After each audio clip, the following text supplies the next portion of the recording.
What's up, guys? Today I'm going to be talking about a new game that just came out called Bramble the Mountain King and giving my full review. So if you don't know what this is, it is a puzzle platform horror adventure game, kind of like Little Nightmares, where there's basically one objective for you to do basically the entire time.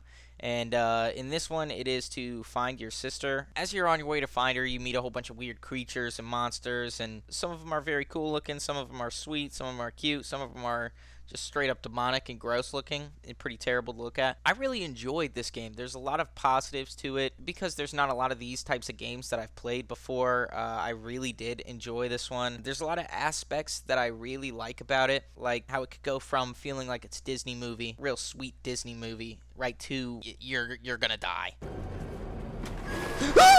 Yeah, that was a pretty cool feeling. It was a mix of emotions. Now, there's a lot of pros. There's also a few cons. So diving right into this, I'm going to go for the pros first. The world building is amazing. The storyline is really good. The monsters and creepy-ass creatures that you encounter are really cool. Also kind of disgusting, which is what I wanted. The sweet creatures are also really cool. You know, there's a lot of different ways that they kind of play with your emotions in this. There were many times where I forgot that it was a horror game, and I was like, "Damn, this is beautiful." And then it would kick it right into overdrive and have like dead babies and shit, and it was great. So the art was amazing. The world building is fantastic. The story is great. The monsters and creatures are creepy and adorable. There's a lot of things to really like about this game. But one thing that I will say is there were aspects of it that did play like Little Nightmares, or it seemed to play off of it. Some of the mechanics felt a little nightmarish, but they didn't do it in a terrible way. It still felt like a brand new game, and there's a lot of aspects that they did add to the table, which I thought was really cool. Now, as of right now, there aren't any talks of a sequel, but I guarantee with the praise that it's getting right now, they probably will. And the reason why I say that, another big con, probably the biggest con of this game,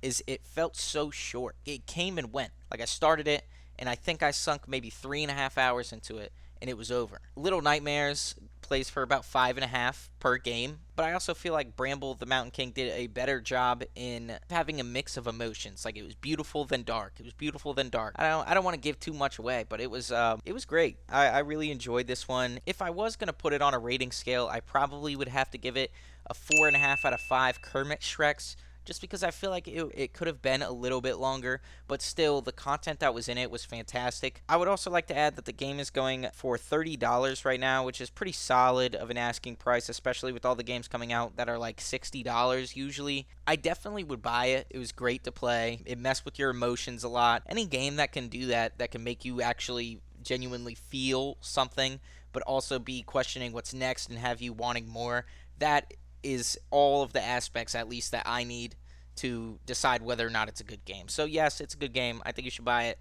4.5 out of 5 Kermit Shreks. Yes, it's a good one. So yeah.